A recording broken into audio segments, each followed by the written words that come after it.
Hello and welcome to my Action Research Multimedia presentation. My name is Kevin De Silva and I have developed this action research from the perspective of a communications technology teacher addressing a concern that I have noticed during teaching practicums as well as other previous teaching experiences.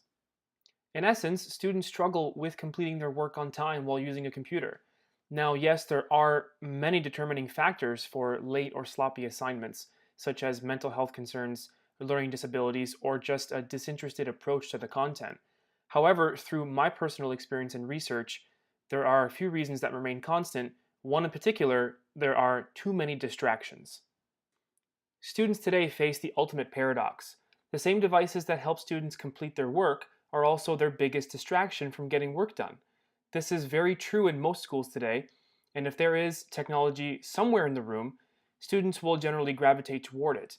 But how can we ensure students are utilizing their time efficiently? Well, I will discuss that further in the following slides, but a few ideas are certain. Firstly, students have not been shown how to properly organize their work digitally.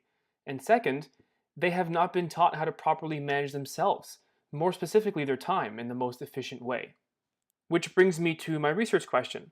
How will I improve the organization and time management skills of my students when they are using computers in the classroom? It's important to remember that this is based on the idea of what can I personally do as a teacher to ensure these skills are learned by my students, not how can my students develop these skills on their own, but what practices can be put in place in order to facilitate their growth. I decided when making this slide to forego the basic terms such as organization and time management, which we should all be accustomed to, and I chose to focus more on terms that would be directly associated with my research question. These terms provide an insight into possible entry-level solutions to the problem, such as the use of digital folders. Similar to elementary schools when everyone would have their Bristol board envelopes taped to the front of their desks, for teachers and classmates to drop completed assignments, or even cards and gifts for special occasions like a Valentine's Day or a birthday. Students in my classroom will be responsible for creating the same in a digital platform. Having a folder with their last name, comma, first name in a common area such as a school server or a local drive, so students can keep the practice of organizing their information as it arrives to them. Planning is also incredibly important through the use of calendars and reminders on a learning management system such as My Class or Desire to Learn. Teachers can use this to post reminders such as due dates, and students can use them to plan their days and time accordingly. Using assessment for learning and providing opportunity for students to examine current workflows in a diagnostic style will allow them to become more involved in the process and open up the possibility to share ideas of past successes and maybe even preferential styles of organization. Taking breaks is also beneficial. When students become bored or complacent with an assignment, they'll tend to wander around the internet, usually landing on social media or some type of video game, where they'll lose track of their time. Using the 25-to-5 ratio of work to break will allow the students to leave for a moment and return with fresh eyes and a different perspective regarding their work. And finally, at intervals such as once a month, coming together as a class to discuss what has worked and what needs improvement will provide students with ownership of learning by again reviewing the practices and modifying them. The literature summary essentially restates the information provided by the articles, restructured in a way that makes more sense. So, learning via computer or through online delivery methods has been recognized as a paradox, as mentioned earlier. The technology meant to make everything easier can easily make everything more frustrating. The summary goes on to discuss the problem issues with not having the required skills and its future effects as soon as post secondary learning by mentioning Angelino et al.'s report discussing attrition rates in higher education students, as well as strategies to assist in resolving these attrition rates and concerns. We then move over to our target audience at hand, which is, of course, high school students. The summary then leads into proven solutions for mitigating distractions and improving research in computer-based functions outlined in the Think Literacy article published by EduGains.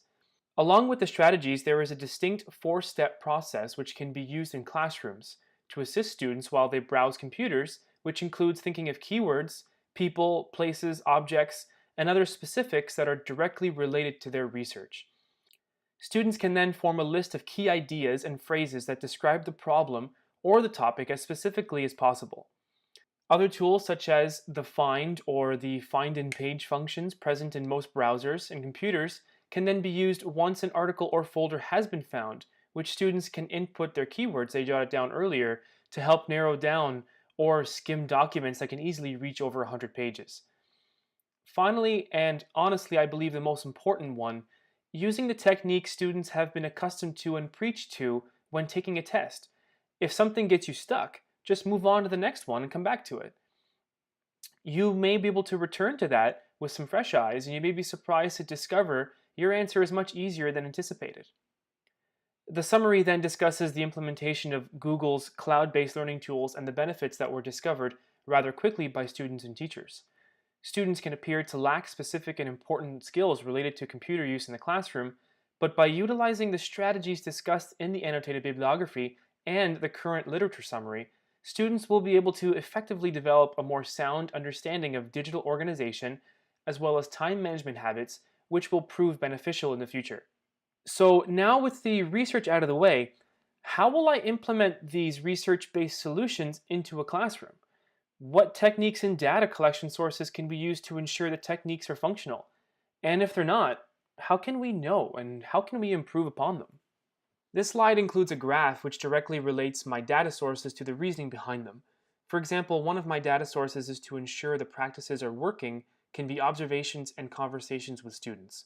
This will provide opportunity for teachers to recognize possible distractions while doing walkarounds during work periods, and also help develop strategies by simply talking to the students, making little refinements where necessary. There can also be a student-completed checklist which will try to give a sense of what is working for the students and what isn't. This will also lay foundation for continued improvements. Finally, the ultimate goal is to improve organization and time management skills. Students who develop these skills with more effectiveness will result in a higher submission ratio for assignments. Basically, the more assignments that are submitted on time, the better the students' management in the classroom can be viewed as evident.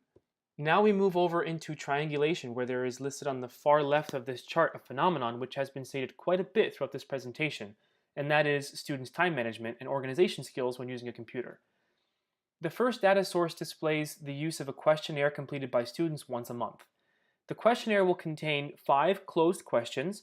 Usually simple responses will be provided to closed-ended questions, such as yes or no or true and false, and 1 open-ended question which will be left as a comment section for students to elaborate on their answers as well as suggest new solutions that they think would work.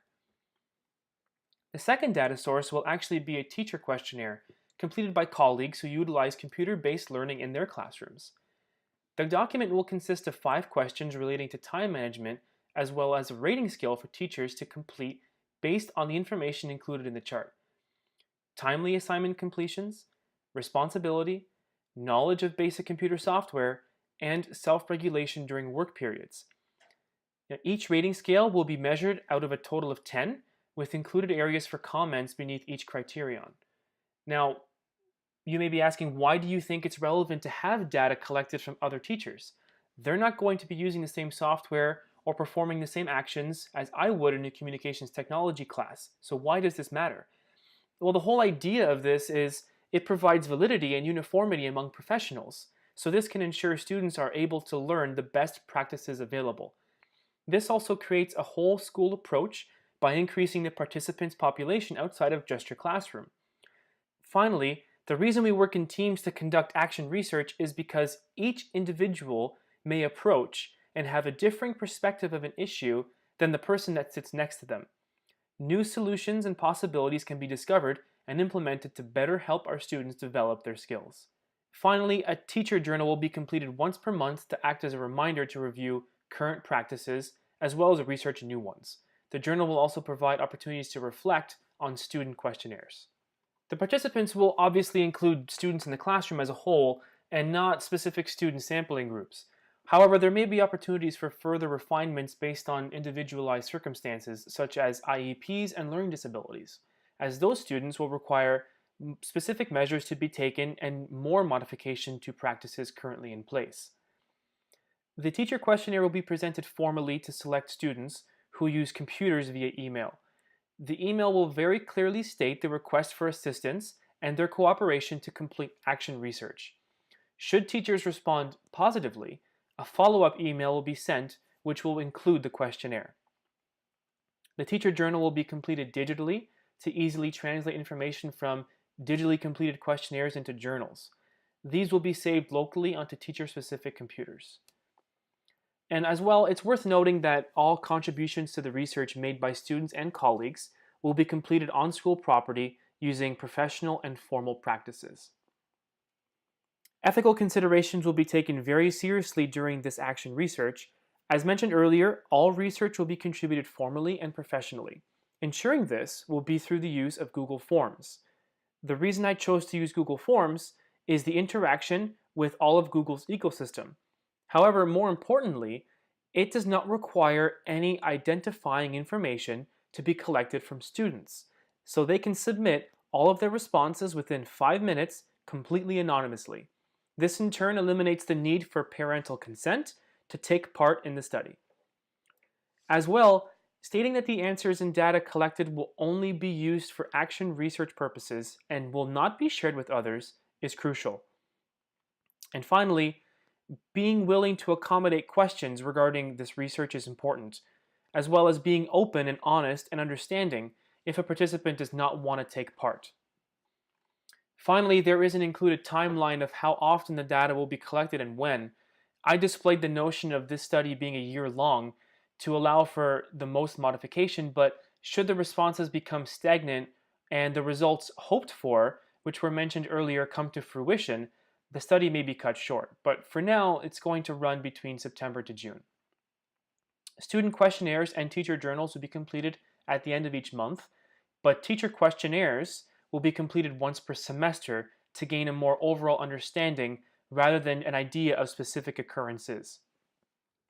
This then leads my presentation to a final summary of what I believe I have learned throughout this action research study.